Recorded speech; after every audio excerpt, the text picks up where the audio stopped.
Hi, Dr. Mary here. It's been a while. We're deep into summer now. So beautiful.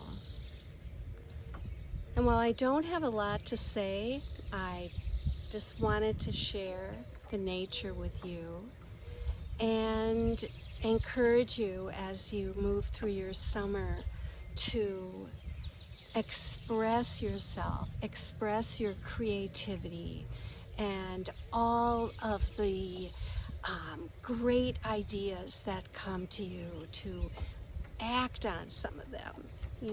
Do some of the wonderful things that you love to do. Especially if you're in this kind of weather and you can get outside. Oh, yeah. Very healing to move with the cycles of nature. So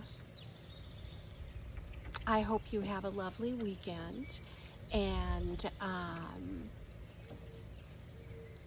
I'll see you again.